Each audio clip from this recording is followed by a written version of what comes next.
आज बाबा साहब अम्बेडकर 69 जयंती है। पूरे देश में आज उनके महापरिवर्तन दिवस, संविधान दिवस और पूरे भारत और पूरे विश्व में उनका आज देश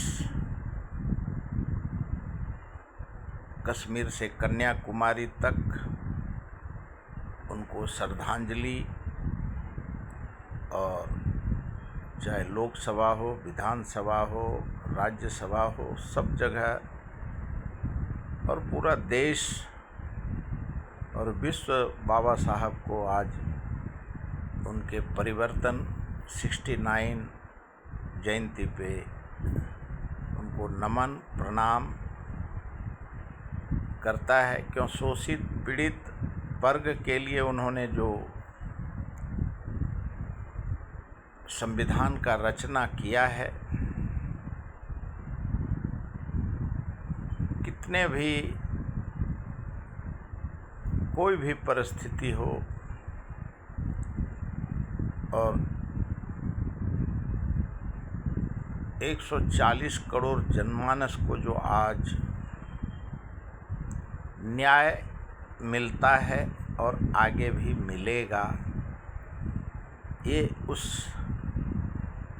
महामानव बाबा साहब अम्बेडकर जी का देन है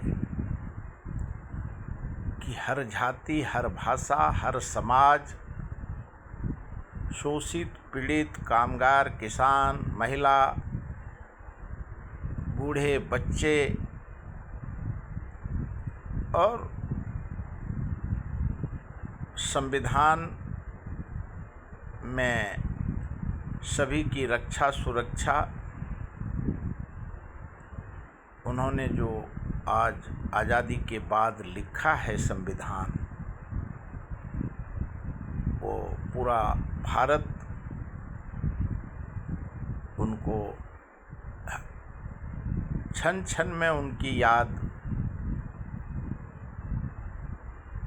आती है, और उनकी गरीब हो अमीर हो सबका इच्छा आकांक्षा का पूर्ति उस संविधान से, उस महामानव के नाम से लोगों को न्याय मिलता है। और आज चैत्यभूमि मुंबई, आज हर जगह उनके पार्क हो, गार्डन हो, गली हो, दिल्ली हो, कश्मीर से कन्याकुमारी तक हो, हर गली से दिल्ली तक, और चैत्यभूमि मुंबई में आज उनको हर राज्य के मुख्यमंत्री, जैसे आज फडणवीस जी ने दादर में उनके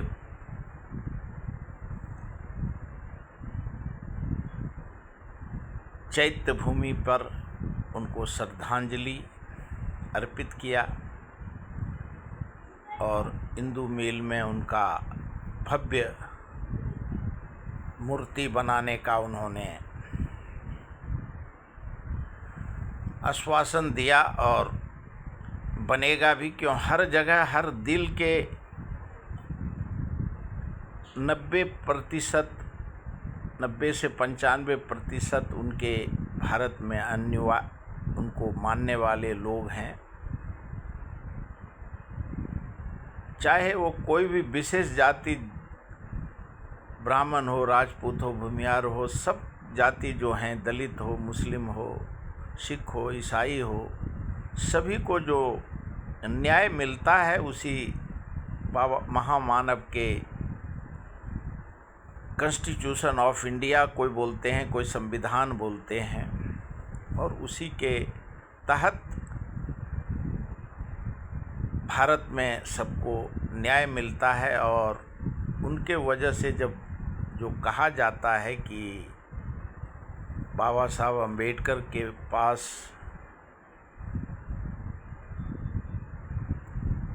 एनर्जी मिनिस्टर थे और उन्होंने पूरे भारत में उन्होंने जो सपना देखा था कि भारत के घर घर में, एक जन जन में बिजली होगा, और आज है। आज 70, 75, 80 साल के बाद हर घर में बिजली है और हर 140 करोड़ के जनमानस के आत्मा में संविधान है, और इसके लिए उनको सत सत नमन प्रणाम करता हूँ। और उनके राह पे, बाबा साहब अम्बेडकर जी के राह पे देश चले, 140 करोड़ जनता को न्याय मिले, यही कामना करता हूँ और बाबा साहब को प्रणाम करता हूँ। भारत में रसिया के राष्ट्रपति श्री पुतिन जी आए और पुतिन जी को प्रधानमंत्री नरेंद्र मोदी जी ने गीता उनको भेंट किया, समर्पित किया, और पूरे भारत में कल जो 2 दिवसीय यात्रा पे पुतिन जी थे, न्यूक्लियर पे, एनर्जी पे, हर क्षेत्र में उन्होंने ट्रेड एग्रीमेंट किया, और वो कल स्वदेश राष्ट्रपति भवन में उनको स्वागत राष्ट्रपति भोज दिए गए, और उस समारंभ में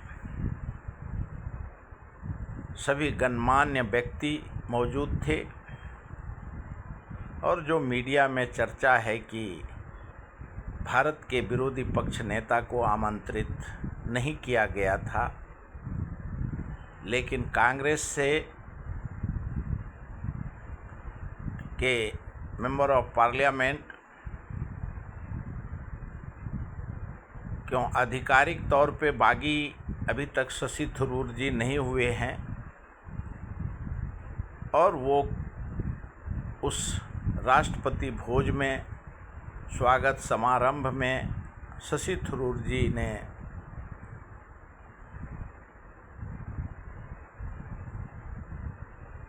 क्यों ऑपरेशन सिंदूर में भी उन्होंने उनको आमंत्रित किया था नरेंद्र मोदी जी ने, और कल पुतिन जी के स्वागत समारंभ में भी शशि थरूर जी ने भाग लिया। ये गर्व की बात है। भारत में जो चर्चा है कि देश और विपक्ष और मीडिया जो आरोप लगा रहा है कि भारत में मनुस्मृति का लाने का भरसक प्रयास सरकार, केंद्र सरकार कर रहा है, मोदी सरकार, और इसके लिए भारत का कॉन्स्टिट्यूशन ऑफ इंडिया का बुक राष्ट्रपति पुतिन जी को देना चाहिए था, जबकि उनको गीता भेंट किया गया। और इस पे चर्चा होना लाजमी है, क्यों भारत में शपथ विधि के वक्त 2024 हो, 19 हो, 14 हो, प्रधानमंत्री जी कॉन्स्टिट्यूशन ऑफ इंडिया का बुक सिर पे रख करके और पार्लियामेंट में साष्टांग प्रणाम करके वो जाते हैं। और 2024 के इलेक्शन में राहुल गांधी जी विरोधी पक्ष नेता, उन्होंने संविधान का बुक रख करके ही उनके 44 से 99 पे आए। ये संविधान का ताकत है, कॉन्स्टिट्यूशन ऑफ इंडिया का ताकत है, बाबा साहब अम्बेडकर का, बाबा साहब भीमराव अम्बेडकर का ताकत है। और इसके लिए सवाल मनुस्मृति और भीम स्मृति पे पहले भी था और आज भी उठेगा, क्योंकि एक नए सवाल मोदी जी ने खड़े कर दिए। क्योंकि अगर संविधान का बुक उनको भेंट किया होता तो सवाल नहीं होता, लेकिन उन्होंने गीता भेंट किया और भारत का और विश्व का श्री कृष्ण प्रभु राम में आस्था है। भारत के 140 करोड़ जनता का, सभी जाति धर्म भाषा के लोग श्री राम और कृष्ण को मानते हैं। लेकिन जो कल गीता भेंट करने से मनुस्मृति का सवाल पूरा विपक्ष खड़ा कर दिया है और करेगा। और क्योंकि एक तो विरोधी पक्ष नेता को आमंत्रित नहीं किया गया और विरोधी पक्ष नेता ने कहा कि सरकार की मानसा नहीं है कि कांग्रेस के अध्यक्ष मल्लिकार्जुन खड़गे और राहुल गांधी जी को आमंत्रित किया गया। पुराने सारे रिकॉर्ड तोड़ करके, क्यों पहले कांग्रेस का जब से सरकार रहा है या कोई भी विरोधी पक्ष में रहा है, उसको प्रोटोकॉल के हिसाब से भारत सरकार का मान्यता रहता है और कोई भी विरोधी पक्ष को शिष्टाचार में भाग लेना पड़ता है। लेकिन जो देश देख रहा है कि मोदी जी और राहुल गांधी जी का और कांग्रेस अध्यक्ष का ये व्यक्तिगत इन्होंने ले लिया है, अब तो ये सवाल आगे खड़े होंगे। मनुस्मृति और भीम स्मृति पहले भी था, अभी भी उठेगा और उठना लाजमी है। क्योंकि संविधान संशोधन हो चुका है नोटिफिकेशन के द्वारा, बहुमत के द्वारा, और हर संवैधानिक ढांचा को भरसक जो नेहरू, इंदिरा, राजीव, जितने भी कॉन्स्टिट्यूशन ऑफ इंडिया था उसमें नोटिफिकेशन निकाल करके आज 12 साल से उस प्रयोग को लागू किया है। प्राइवेटाइजेशन हो गया, ग्लोबलाइजेशन हो गया और शिक्षा दीक्षा में और इलेक्ट्रिक में, जहाज में, सब में कारपोरेट और प्राइवेटाइजेशन होने से आरक्षण अपने आप समाप्त हो गया है, ऐसा चर्चा है। और पूरे देश में कल आज हफ्तों से इंडिगो एयरलाइंस में अगर अमेरिका और इंग्लैंड जाने का 21,000 रुपया फ्लाइट का रेट है, तो भारत के मुंबई से रांची, दिल्ली से रांची जाने का जो चर्चा है 1-1 लाख रुपया, 70,000 से 1-1 लाख रुपया रेट है, जिसको कि 2024 में ही नवंबर महीने में राहुल गांधी जी ने, विरोधी पक्ष ने सवाल उठे थे कि जिस प्रकार से एयरलाइंस का दुरुपयोग हो रहा है, सरकार समझ नहीं रही है और एक दिन देश के जनता को खामियाजा भुगतना पड़ेगा। और 1 साल पूरा हुआ कि आज इंडिगो एयरलाइंस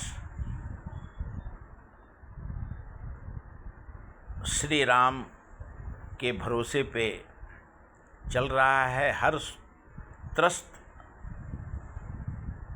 जनता, यात्री एयरपोर्ट से, घर घर से एयरपोर्ट, सारे दुखी आत्मा प्रदर्शन, गाली गलौज, मारामारी करने को मजबूर हैं एयरपोर्ट पे। वैसे प्रधानमंत्री जी ने 2013-14 के अपने रैली में कहा था, भारत का हर गरीब को मैं हवाई चप्पल पहनने वालों को हवाई जहाज में उड़ाऊंगा। ये उनका देश के गरीबों को, 140 करोड़ जनता में जितने भी गरीबी हैं, जो नरेगा मनरेगा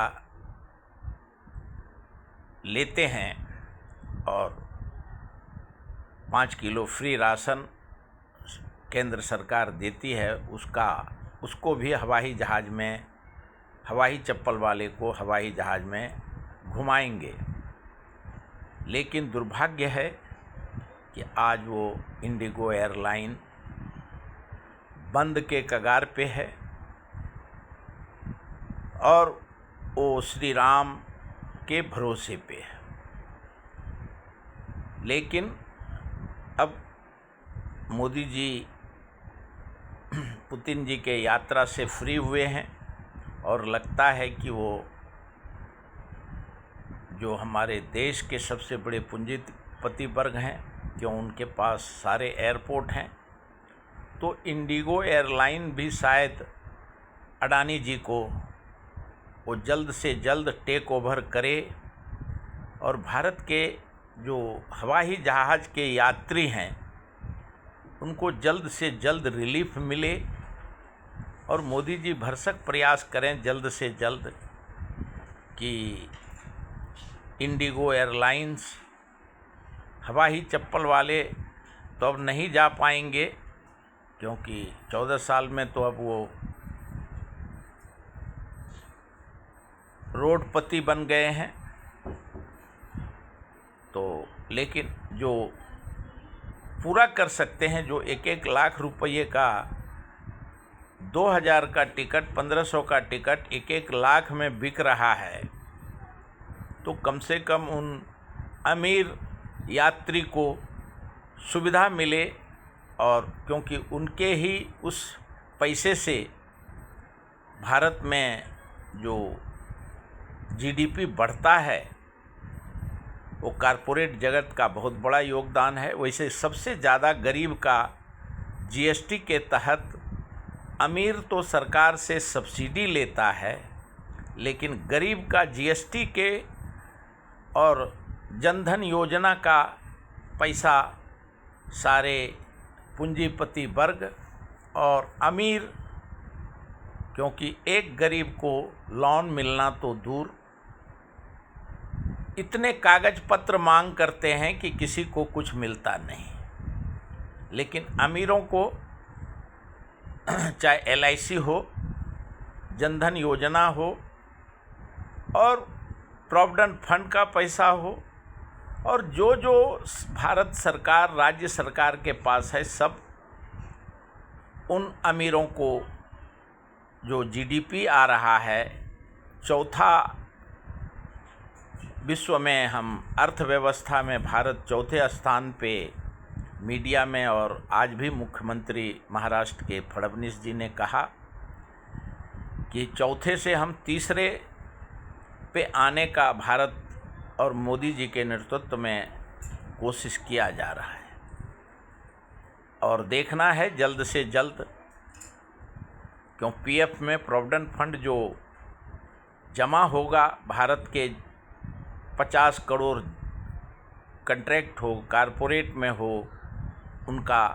तो उससे देश का सर्वांगीण विकास, प्रोविडेंट फंड जो हर महीने में जमा होगा अरबों खरबों 50 करोड़ जनता का, उससे देश सर्वांगीण विकास के ओर बढ़ेगा। क्यों पहले 1200-1500 सिंगल कंट्रीब्यूशन होता था, मालक पहले भी नहीं भरता था, और अब भी तो कामगार को 30 साल के बाद जो 3-3 करोड़ मिलेगा, उसके लिए उनको 50% उनके बेसिक और महंगाई भत्ता का पैसा जमा होगा उनके पुत्र के लिए, उनके वारिस के लिए। इसके लिए वो भी एक ऐतिहासिक कदम है और अब 21 नवंबर से वो कानून लागू हो गया है और हर राज्य में वो स्कीम बन रहा है, एक्ट और स्कीम, और लागू होने के बाद सब जगह सुचारू रूप से प्रोविडेंट फंड का 50% उनके पीएफ में जमा होगा और देश सर्वांगीण विकास के ओर बढ़ेगा। कल 2-4 दिन से राजस्थान में कोई महिला पुलिस स्टेशन गई थी, उसका एफआईआर नहीं लिया। बाद में एक वकील साहब गए और उन्होंने सवाल किए कि आपने इनका एफआईआर नहीं लिया। वहाँ के एसएचओ ने वकील साहब को कहा कि आप अगर ज़्यादा सवाल करेंगे तो हम आपको 151 में अंदर डाल देंगे और अंदर सड़ा देंगे। बाद में मामले का तूल बढ़ा और वकील संगठन ने विरोध किया और फिर राजस्थान हाई कोर्ट ने एसएचओ को और पूरे पुलिस स्टेशन को, क्यों संविधान, आज बाबा साहब ने ही संविधान का रचना किया है और उसी संविधान से वो गरीब को, जो महिला गरीब का एफआईआर नहीं लिया था, उसका एफआईआर लेने के लिए वो संविधान ने प्रावधान किया है। और वकील साहब को जो तिरस्कार, दुत्कार, फटकार एसएचओ ने किया था, उनको हाई कोर्ट राजस्थान ने सस्पेंड करने का आदेश दिया और उन्होंने कहा कि देश संविधान से चलता है और संविधान से ऊंचा कोई पुलिस ऑफिसर नहीं है। इसके लिए एसएचओ और पूरा थाने को सस्पेंड किया। ये मीडिया में आज चर्चा है। पूरे देश में आज हर जगह सो मोटो एक्शन लेने की ज़रूरत है। आज कश्मीर से कन्याकुमारी तक ट्रांसपोर्ट में हर टोल नाका को ऑनलाइन कर दिया। हर पोस्ट पे ट्रैफिक हवलदार होते थे और ट्रैफिक संभालते थे और सिग्नल पे उनको सुचारू रूप से देश का ट्रैफिक व्यवस्था चले। आज हर जगह एक्सीडेंट होता है। क्यों? अगर बड़े बड़े रोड को और नेशनल हाईवे को छोड़ा, नेशनल हाईवे की भी दशा दुर्दशा है। और जो डिस्ट्रिक्ट में और जो जंक्शन है वहाँ 70 के 80 के स्पीड से bus, truck, car, motorcycle, rickshaw, taxi, Ola, Uber, private car junction पे 70 से 80 के स्पीड में चारों साइड से सारे कार, मोटर और चलते हैं। और कहीं कहीं तो क्यों हवलदार है नहीं, ट्रैफिक है नहीं, महिला का, बच्चे का, बूढ़े का, वो ट्रैफिक से इस जंक्शन से उस जंक्शन में जाने के लिए कोई उचित व्यवस्था नहीं है। क्यों? भारत में हर राज्य में, हर क्षेत्र में, हर जिला में सर्वांगीण विकास हो रहा है और ऑनलाइन ट्रैफिक हवलदार नहीं रखने का और ऑनलाइन फाइन करने का सीसीटीवी कैमरा से तो क्यों सिग्नल आता है, होता है और चला जाता है और उसको कोई देखने वाला नहीं है। क्योंकि ट्रैफिक के लोग कैमरा लेके, सीसीटीवी कैमरा लेके, जो सीसीटीवी का रूम है वहाँ से कंट्रोल करते हैं कौन सा गाड़ी। और आजकल जो ट्रैफिक हवलदार भी हैं वो भी सिर्फ फ़ोटो खींचते हैं और फाइन मारते हैं। लेकिन रोड का जो एक्सीडेंट होता है पूरे देश में, वो मीडिया भी सही नहीं दिखाता है। और देश में जिस प्रकार से हर राज्य में, हर डिस्ट्रिक्ट में, हर गली में जो रोड है वहाँ ट्रैफिक हवलदार नहीं होता है, वहाँ ऑनलाइन के वजह से जो जनता जंक्शन पे दम तोड़ती है उसका कोई माई बाप नहीं है। वो भी भारत में राम भरोसे है और हर चीज़ प्रभु राम का गुणगान में लगा है पूरा 140 करोड़ जनता। क्यों? चाहे रेल हो, बस हो, एयरपोर्ट हो और अब पूरे देश में मनुस्मृति का उत्थान भारत में जोरों से हो रहा है। और लेकिन सरकार को, राज्य के मुख्यमंत्री को ये संज्ञान लेने की ज़रूरत है कि जिस प्रकार से कीड़ा मकोड़ा के सरीखा गरीब, वृद्धा, महिला का जान जा रहा है, उसकी रक्षा करने की जिम्मेवारी आज संविधान दिवस है बाबा साहब अम्बेडकर का। मैं उनसे प्रार्थना करता हूँ, हे महामानव, आप इस धरती पे पुनर्जन्म लीजिए। क्यों? जिस प्रकार से यहाँ 140 करोड़ जनमानस का रोजी रोटी, कपड़ा, मकान, दुकान, संविधान आज दम तोड़ रहा है। अमेंडमेंट करने के बाद भी वो संविधान लागू करने में मार्केटिंग और नोटिफिकेशन कर रहा है। और चाहे वो कोरोना काल हो, नोटबंदी हो और कोई बीमारी हो, एक्सीडेंट हो, मर्डर हो, आज आपके संविधान का दुरुपयोग नहीं हो। हे महामानव, मैं आपको आपके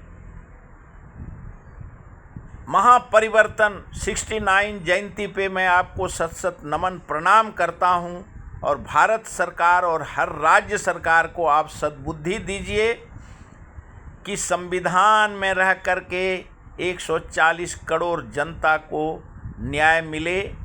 यही आपसे प्रार्थना करता हूं। आपको सत सत नमन प्रणाम करता हूं। जय भीम, जय भारत, जय हिंदुस्तान।